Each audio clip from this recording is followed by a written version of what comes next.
Craig Kilborn to not any longer have his musical requests honored because of the new rules, the new iHeart Radio rules regarding safe for consumption, legally speaking. It does hurt the vibe. Bumper music. There's no question that it does. By the way, we are getting some confirmation that Kyler Murray has undergone a physical at TCO and that KOC helped him up onto the examining table. That was inevitable. You knew somebody was going to come up with that one sooner or later. And by the way, that's me not rising above what you said you were going to rise above. I know. Yeah, I'm sorry. I had to do it once, and it's via the text line, and, whatever. All right, so Craig Kilborn is back. He confirmed a couple of interesting things already. One, he did attend in the Beautiful People Suite section, Wolves-Lakers, a couple nights ago, and that he turned off Wolves-Clippers from his TV, what'd you say, 3 minutes into it? 2 or 3. 2 or 3 minutes into the game. When it was 12-2. You said 5 enough. turnovers right away. Yeah. I couldn't. 5 in a row. But we're about to learn about a new Kilborn project. And this is not your return to late night, I don't think. That would be seismic. But it is bigger than merely good podcast fodder, correct? For me, it's yes, sir. For me, it's a dream come true. It's the biggest thing for me. It's going to be a lot of work. It'll be the hardest thing I ever do. I'd like to announce it now only on your podcast. Next week, I'll do a couple pods and announce it. Nice. And I'm going to do it now. Do you guys have a music or drum roll, or is that not? What do you want to do, Guardsy? You got something? I don't even know where the drum roll is. You want me to find it? Yeah, see if you can find a drum roll. And we'll tap dance a little bit before then. Well, here's what I'll say about this announcement. I should have just said it. You have been talking. I mean, in all honesty, you've been working on this, trying to make this happen literally for years, right? This isn't like 2 months ago. At least 8 years. So, because we've had conversations about this, Yes, and part of the challenge of how you go about the business of getting this done, what the kind of schmoozing you have to do, the kinds of meetings you have to have, the kind of glad handing you have to do. Do we have anything, Guardsy? Oh.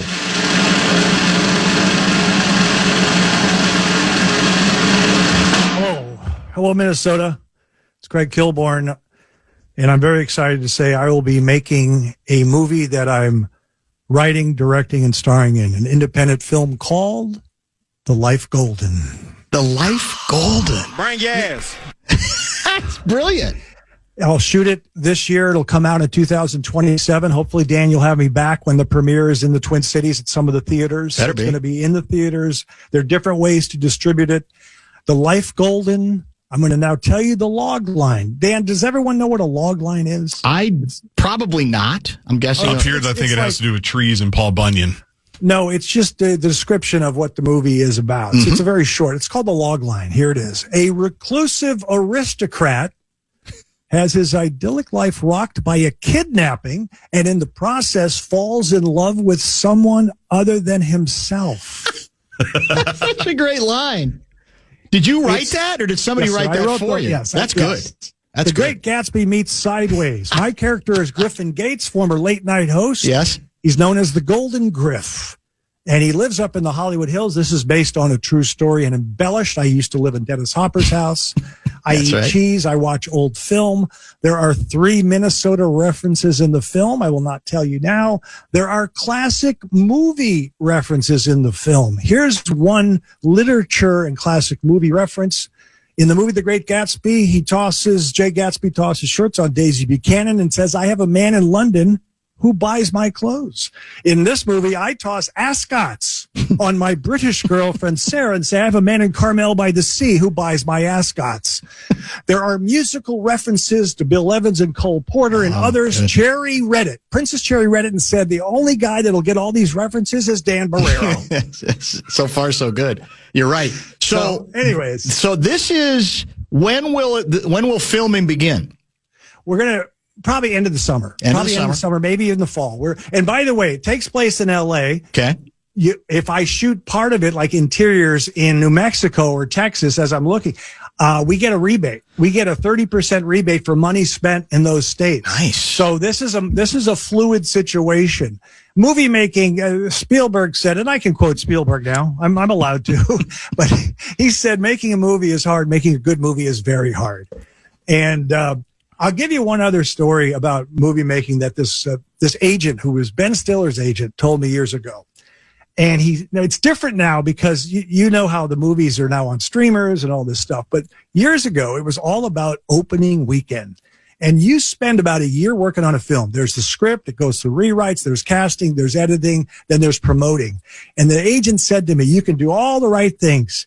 And then you've got the great opening weekend, Christmas Day, and there's a snowstorm on the East Coast, and there goes your opening weekend. It's like there's so many intangibles. Yes. So anyways, but you can tell I'm a little excited. Yes. And it's creative. And the other thing is we all know that these movies, a lot of them they don't find an audience, and you know how that works. So then you just dive in and you be creative. So I'm going to be creative. It's a 21-day shoot. I hope I get some sleep. I'm directing and acting and writing, and we'll see how it goes. So is this, again, the whole movie making landscape has changed dramatically, right, the last several years. So is this the type that goes straight to, Netflix, or is this the type that's going to end up in theaters? How's all that determined? I get to decide. And it's all fluid. I mean, I want it in theaters. And let me tell you something else. I forgot to mention this. My character is an Anglophile. My girlfriend is British. There is a sommelier type character who's British. Okay. And my executive producer from my old show is British. So this will play. There's also a French actress. So this will play internationally. Knock on wood. Is this unsparing satire and comedy? Might there be a serious side that you find a way to intersperse into it? How do we describe that part of it? God, I actually had to send someone asked me the tone the other day, an agent, because I'm going to start casting, and I just don't know where I put that. I had to describe the tone, but it's irreverent. It's stylish. But I did say, in my opinion, obviously, Wes Anderson is very talented, but I think his tone is a little stuffier and pretentious than what I'm trying to do. So, and there are serious moments. And I do like, I like espionage. This is not espionage, but it's a murder mystery. And I love murder mysteries. So I tried to capture my sensibility. And then I have this, I hope, compelling murder mystery. And one other thing, just very calmly, I do have to pick up a handgun in this movie. Oh, man. I apologize, but I have to pick up a handgun. Oof. Will it make people cry?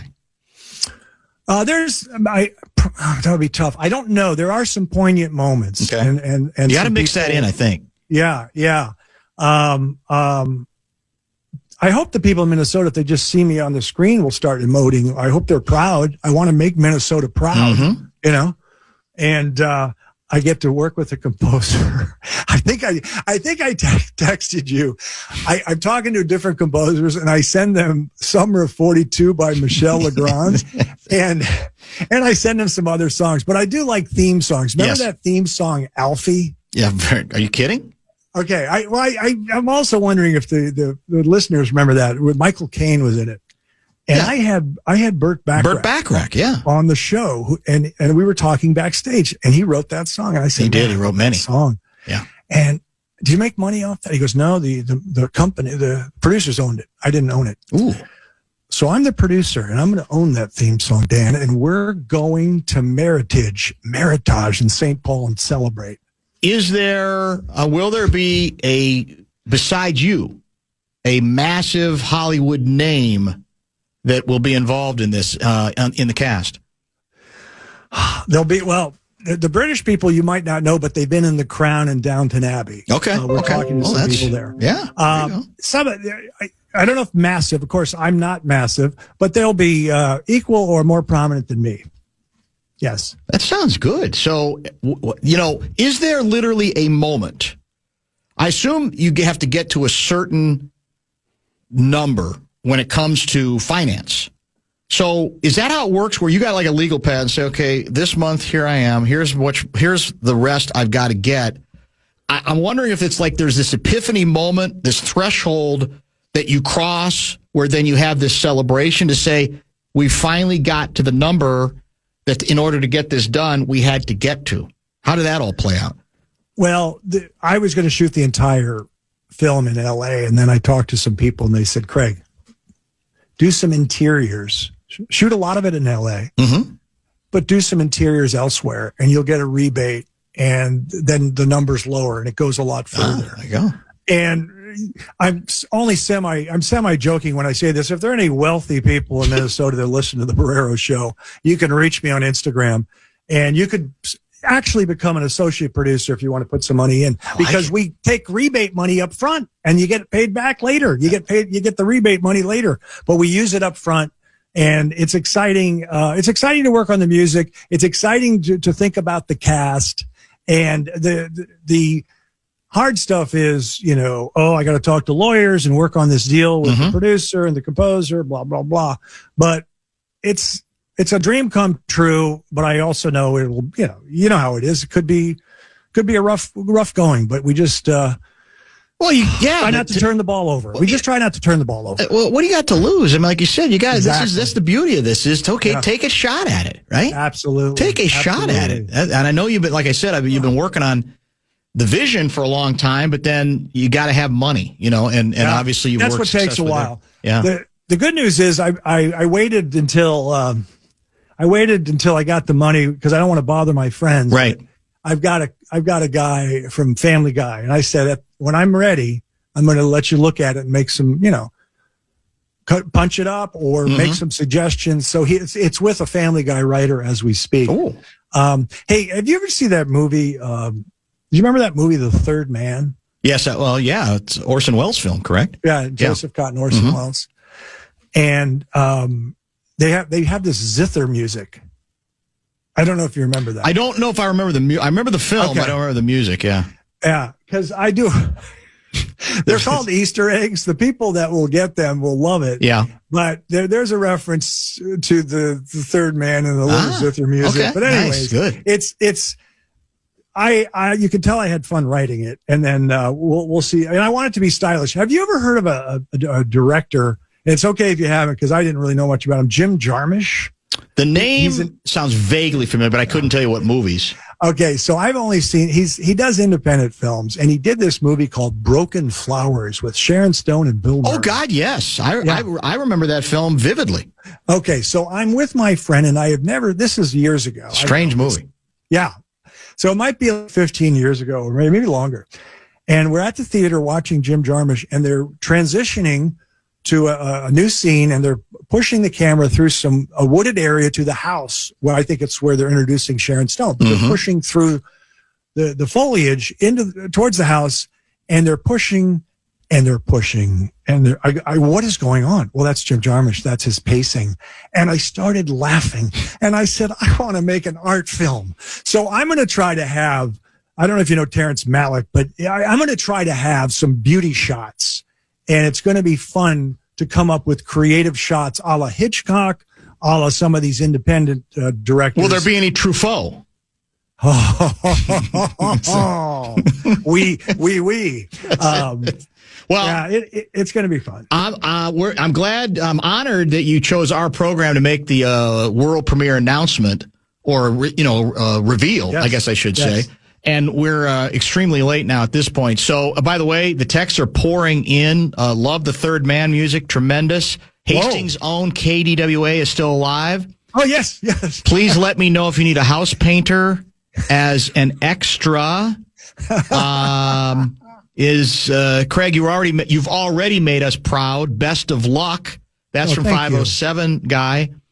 And the list goes on and on. Everybody wants to get in on this. So you're going to probably be bugged by people who want to be in the film. You're prepared. You got to prepare yourself for that. Oh, yeah. One way or the other. Guardsy texted me while you were interviewing me. Guardsy texted me. he wants to be in the film. He's only got 9 jobs now. I think that would be 10. I can take a couple of weeks off to shoot. Exactly. Yeah. All right. Congrats, my friend. Thank you, Good to catch up, and we will be in touch, as you know. Thanks, man. Thank you, guys. Craig Kilborn, movie guy. It was probably inevitable.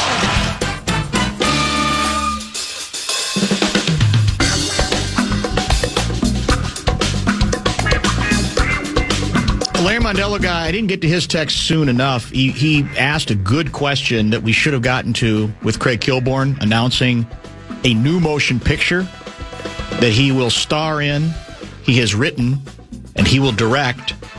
That will, I think he said, this summer, basically, right? They're gonna get this thing going. 21-day shoot. That's the hope, yeah. 21-day. That's a little shorter than Apocalypse Now, as I recall. Is that right? Yeah, Apocalypse Now. The stories are legendary about how tough that was, how long it took, etc. He wanted to know if there's going to be any nudity in the film. That would have been a good question for Craigers. I would say no. I'm going to guess no, knowing him. Yeah. Dan Winnesota wants to know whether there'll be a part for one of us Hollywood actor guy. It's a great question. He's wondering the same thing. Does he have direct? Can you be the conduit to bring the two of them together, or is there already they're been direct connected? contact? Yeah, I don't need to. Okay. Yeah, they're connected. That's good. That it would be nice if Craigers could be like Adam Sandler, though, and like all of his buddies, he could just throw us in the movie. You know, like Dan Patrick's in most of the Sandler I was going films. to mention that, but I didn't want to be that presumptuous. I figure we get to that a little later. Puts him in a tough spot on announcement day. Exactly. Yeah. You know, we ease into that a little bit later. What's the name of the film again? Do you remember? The Life Golden. The Life Golden. Yeah, The Life Golden. It's a great name. An outstanding name for sure. Falls in love with someone other than himself. I mean, that's brilliantly Craigers. Played that's right Craigers there. It is. In a nutshell. It absolutely is.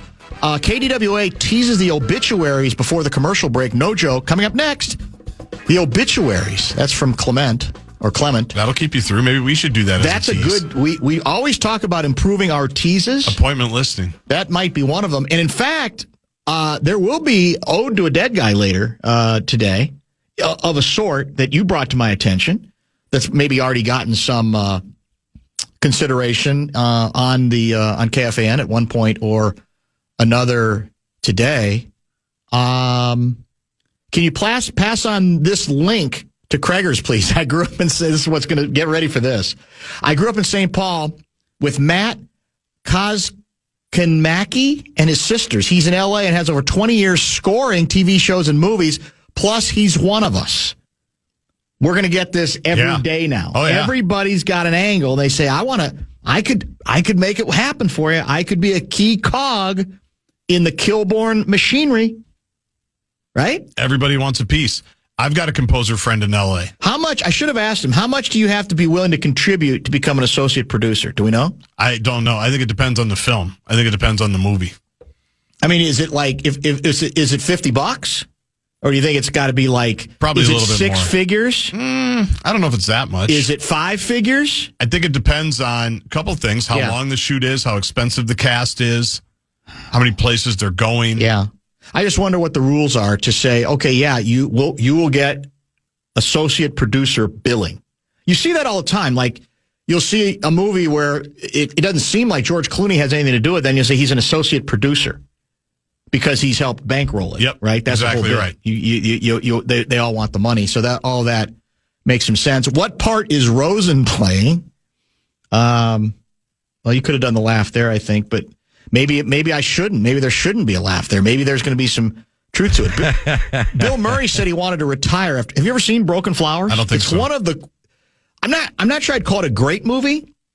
It's an extremely quirky film with a very interesting cast, but it's very difficult to explain. As I recall it, it's Bill Murray going back to sort of reconnect with all of the women in his life over the course of his life, right? And a lot of it is, I think, his guilt with how he may have behaved with many of them going all the way back, I think, to college. It's called Broken Flowers. Doesn't get a lot of attention, but it is indeed there. What was there was one other text I wanted to. Now, there are a couple people who think this is a bit. They think this is the latest, that Kilborn is so creative, there is no movie, but the bit is he was announcing the film because it gets people going and it gets people's attention, and he's bored. I hope not. I just gave him a couple $1,000 to help finance. Let me know if that comes up.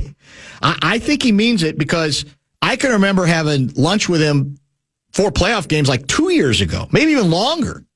He's already was talking about it then, in the process of schmoozing. It's almost like a college coach recruiting, at least back in the day, before the. Did you have to go to like Milwaukee for a trip? All over the place. Yeah, he's had to go to a couple places. And you got to pretend. You go to somebody's house, just like Glenn Mason. You got to pretend the food is great, and you got to lie things and schmooze and be more interested in those individuals than you really are, because it's got to get bankrolled. You don't want to have to bankroll it, I guess, yourself. When we return, we got Russo, by the way, 5:15 in the inbox before we are done. And when we come back, let's talk a little bit of baseball. World Baseball Classic. The U.S. was saved from itself yesterday by the results in another game. But our guy, Kevin Kernan, ball9.com, has been all over the steps and the missteps involving the USA manager, for example. He's going to give us an update on what he makes of all of this and really where it leaves the U.S. team now heading into, I think, the quarterfinals. Kevin Kernan, ball9.com guy now.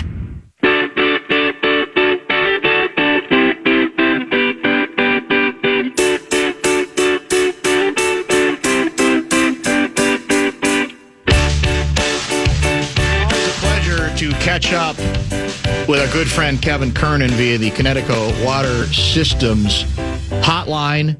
Kernan, when you send out one of those aesthetically pleasing photos of you hanging out by the ocean, palm trees swaying, etc., are you trolling the rest of us who live in places that might expect, by the way, Sunday day and night, anywhere from 6 to 15 inches of snow? I mean, did you do that to get us going? Is that part of your, I guess, motivation? Well, I get accused of that often, Dan, but I got to tell you, the honest answer is, don't forget, I lived in San Diego for 10 years. Oh, that's right. So once I got to the point where I was basically moving into another phase of my life, we decided to move. We wanted to move to another place like San Diego, but not as expensive. Yep. So we found St. Augustine Beach, Florida. Gorgeous place.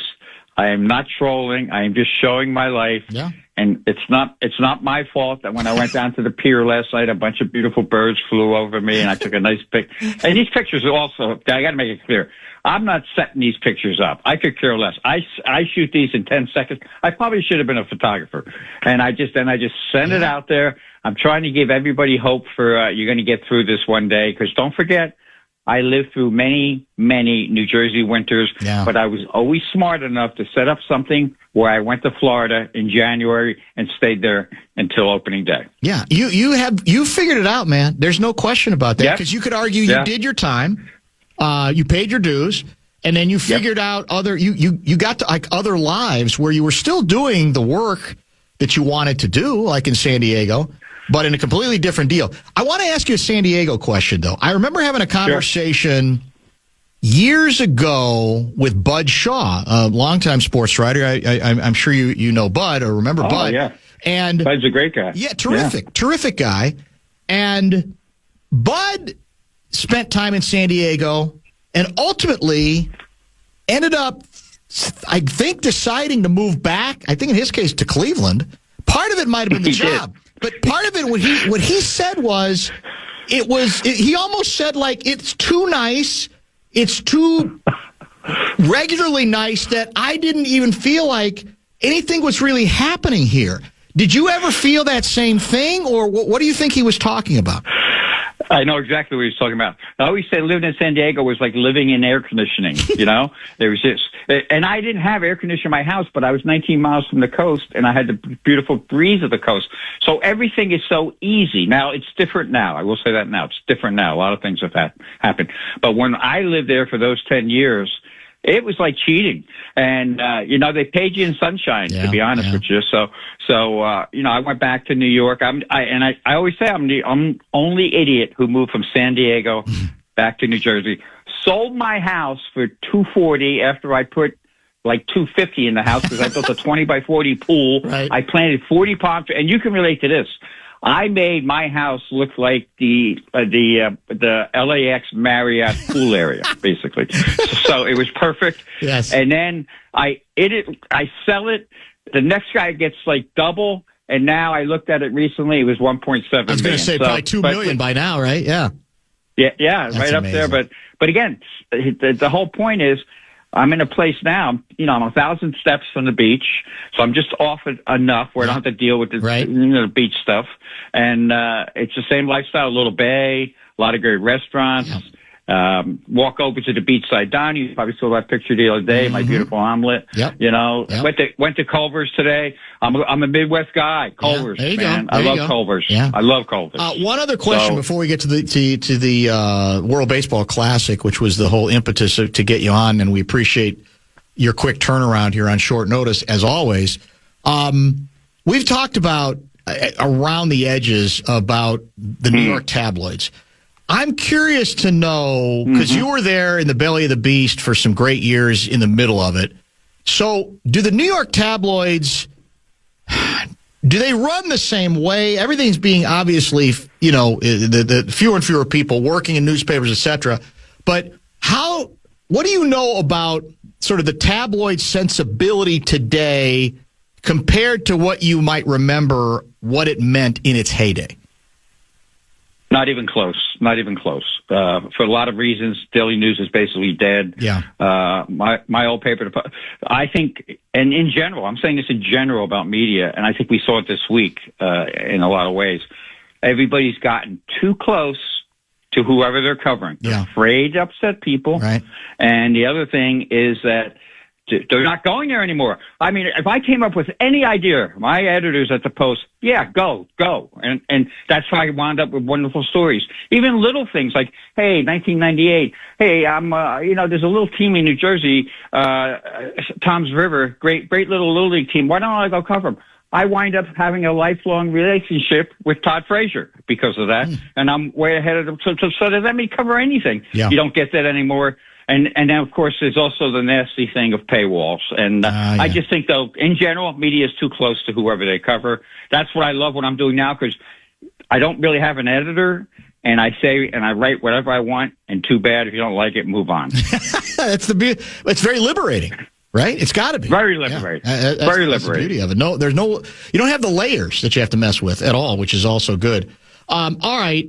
You wrote or have written a lot on the World Baseball Classic, and as you write early, you had just got done praising the U.S. manager, only to find out that he apparently didn't even know the rules as it pertains to advancing to the quarterfinals. So is there any logical defense of, I guess we should probably set up, first of all, what Mark DeRosa didn't know, and then is there any defense of the fact that very clearly he managed his team in an international competition, not even really knowing what he had to do to advance. And he's a travel league. He manages his travel league kids, so you got to know this stuff whenever you go to a tournament. Now, let me backtrack a little bit. I thought DeRosa did a wonderful job, and this was the angle that I took of getting the millionaires to buy in and all pull on the same diamond-encrusted rope. Yep. That's why I praised him most of all. But I did a little more research, and I found out, like, he had his worst loss against Italy the other night, but when he was a junior at Bergen Catholic, his team got beat by Little Belleville, public school, 2-0. And this is what makes me different. I'll dig deeper. I tracked down somebody from that Belleville school. The shortstop, the coach said, just throw knuckleballs. The kid never pitched before. He threw knuckleballs. He shut out DeRosa, who was pitching for the other team. Shut out DeRosa was on, beat him 2-0. And the best part of the story was that the kid who was throwing knuckleballs learned it from his sister, who was a really good softball player. So this is the worst loss DeRosa ever had. So my point is, DeRosa we never should forget, Dan, and you know this. You've been in all the clubhouses, locker rooms. You'll never forget that they're ball players. So there's going to be some idiocy involved. Yes. And just going to take it slow. Ha, ha, ha. Gets me back to my other point about being too close. Ha, ha, ha. I'm MLB Central, whatever the show is with Harold, and I've known Harold forever, and Matt Versace, Matt's known him forever, too. Nobody corrects him. Right? No wingman. And here's the point. Nobody else has written this. What about the GM, Michael Hill? That's his job. Yeah, that's true. He's got to get, you got to realize you're dealing with a ball player. Hey, Mark, just let me remind you. We got to, it's a run quotient. It's not a run differential. It's this, that. Nobody even brought up Michael Hill except me. That's true. So yeah, DeRosa, but this is the part that I don't understand. Take the L. Yes. Take the L and move on. If he had came out to say, just think of what he would have said today. And if I were advising DeRosa, this is what I would have told him. Go out there and say, well, guys and ladies and gentlemen, I'm glad we're in the knockout round because I know for sure now, and for us to win, we got to win to move on. Right. That's it. It's that simple. Everybody laughs. We move on. It becomes a side note. Instead, he's digging his heels in, and that's a mistake. So as I understand it, they're advancing only because Team Italy destroyed Mexico 9-1. Right? They needed to beat them by a certain number of runs. Correct? No, they could have lost both. Basically. The breakdown was if Mexico had won by scoring fewer than 5 runs, that's right. so 4-3. Yes, okay. That would have put both Italy and Mexico in. And you know what? Hats off to Italy. They could have done that thing where they went out. They're good ball players. Mm-hmm. It's USA 2 basically. And Vinny Pasquantino, this guy, I love this guy. And you know how I hate nerds. He said earlier this spring, some nerdy writer was talking to him about, well, you have the fastest bat speed, it should been proven your best. And he stopped him right there and said, listen, you know what I did this offseason? I got rid of all the measuring of bat speed and all that stuff, and I decided to just hit the baseball. So that's a baseball team. You know what? So don't sell them short. So yeah, so Team Italy saved their bacon, and like I said, grazie.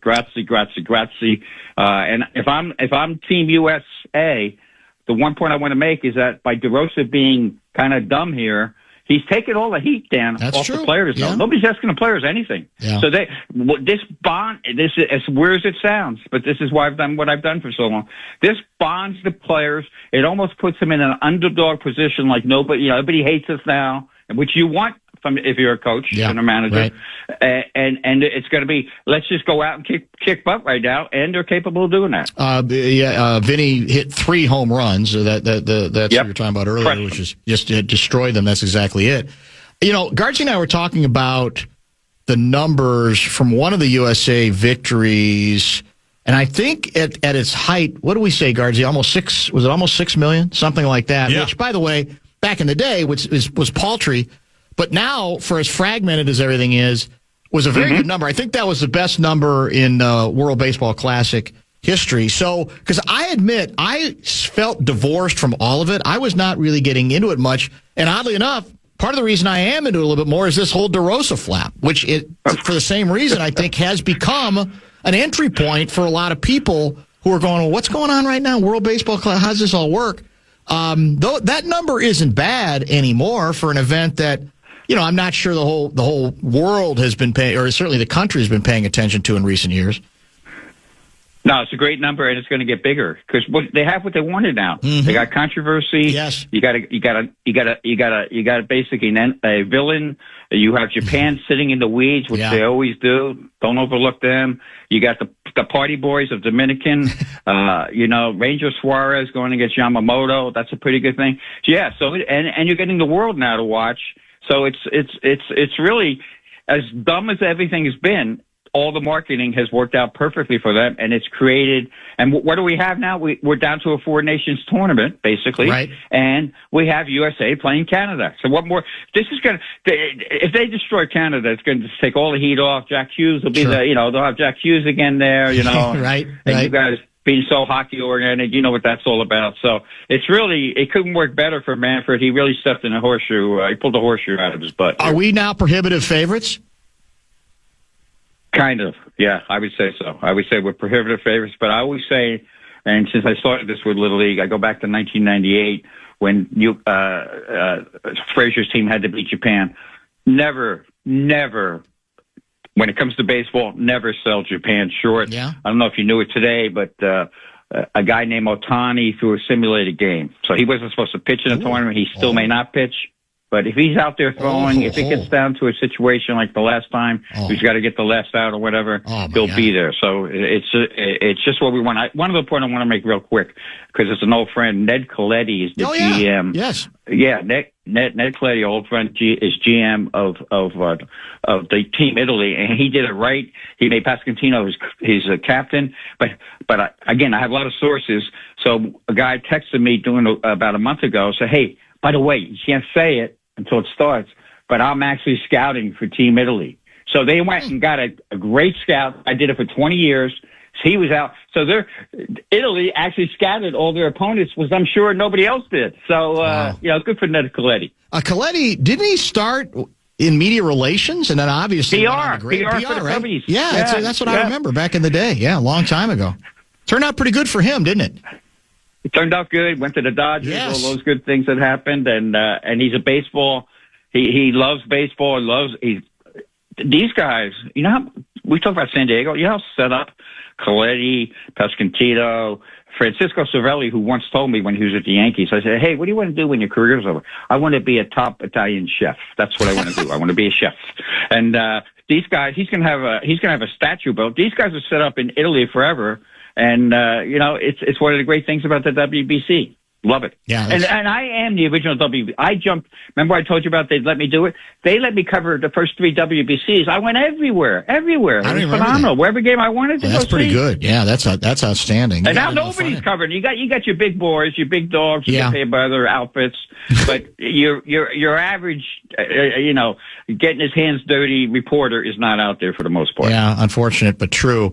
Brad is checking in, one of our listeners, and he wants to change the subject here, at least for a moment. And we might as well, because there's still some time. From a national media perspective, he asks you, where do the Pohlads rank in terms of perception of other awful MLB owners? That's Brad checking in, looking kind of for a little national great question. perspective. Yeah. I got the answer. It's a simple answer. And this goes with people in baseball, too. They rank right, the only guy behind them is Bob Nutting from the Pirates. So that's where they rank. They become a clown show in many ways. And I see Falvey, we talked about that situation. He's gone. He's gone. So that's where they rank. No one respects them. They kind of got sidetracked. You're a baseball organization. You can't worry about what's going on in real life. Make your baseball team good. They had the greatest baseball organization with some of the GMs and scouts they had. They let them all go, and they are who they are now. I am happy that Kyle Murray gets a chance to rebound in Minnesota. There you go. He is. It looks like it's going to be here. It's not official yet, but he's been visiting all day, and I think getting a physical as well. Hell, maybe the Twins could. I mean, he was drafted as a baseball player too. Maybe that's where he ends up with the Twins. They could use some talent. It wouldn't hurt. There's an opening there, and and let's just, for the Twins' sake, let's hope Byron Buxton gets through this okay. Yeah, it looks okay right now. Right. But so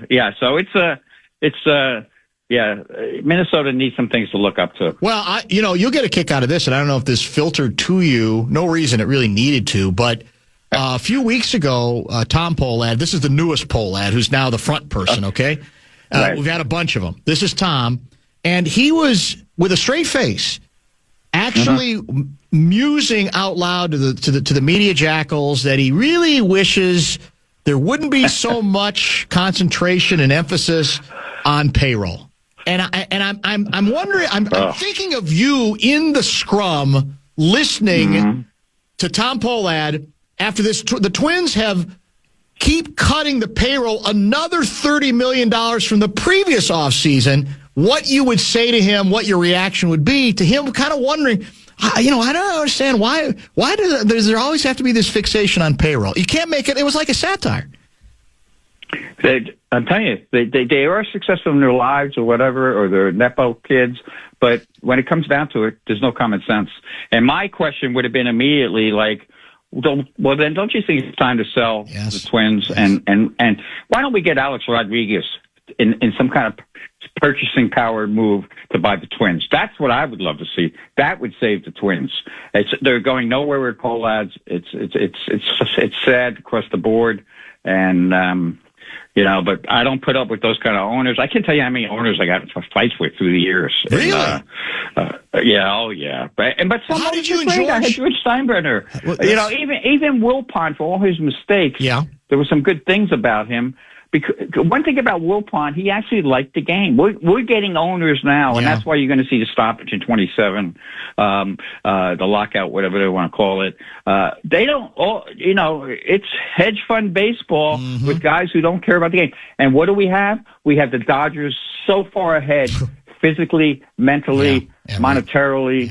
Ohtani changed everything for the Dodgers. That was the greatest move ever made in the history. That's better than bringing Babe Ruth to the Yankees. You're right. It's a great point. It's undeniable. And by the way, how about our guy Rocco? He lands on his feet.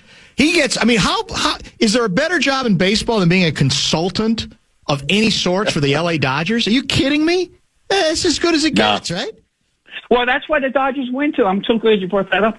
We know Rocco well. Yes. Rocco's a baseball guy. He's a baseball guy. Yes. And the Dodgers bring in baseball guys. Yeah. That's how they win. They keep the nerds in their corner. They listen. They do their things. But then there's a lot of baseball guys there, and they still scout.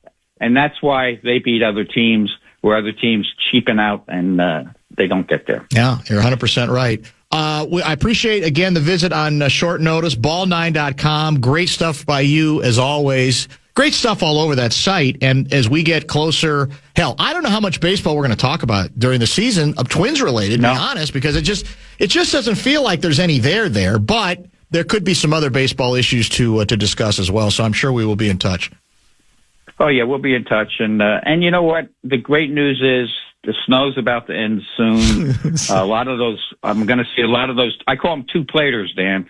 When I'm out on my little tours and I'm taking my pictures, the cars with two license plates will soon be front and back, will soon be gone, including the ones from Minnesota.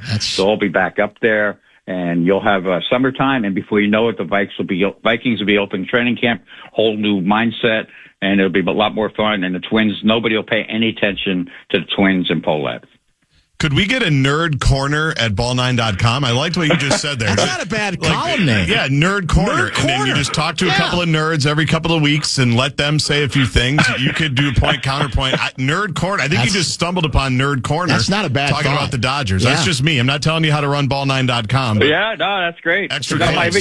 My original column in my college paper that got me... took me on this path because I didn't know what the hell I was going to do, was Kernan's Corner. There you go. It just went from there. So maybe it'll wind up it would go from A to Z with Nerd's Corner, but that means, unfortunately, I would have to listen to something the nerd said. We'll get you Derek's number. We'll get you Falvey's number. He can be your first guy. He's got a little sense of humor, so he does. That's true. At least he did at one point. And that's what you got to have. And there's not many nerds that have a sense of humor. No. By the way, I got to tell you, contradiction in training, terms. I talked to a manager recently in spring training. I can't name the team, but he told me, he goes, our GM finally is not listening to the nerds. So we have a chance this year. So I'll leave you with that. That's a great quote. You're the best, man. Thank you. We'll be in touch. Take care. Be good. Bye-bye. Kevin Kernan. The Dodgers keep the nerds in their corner.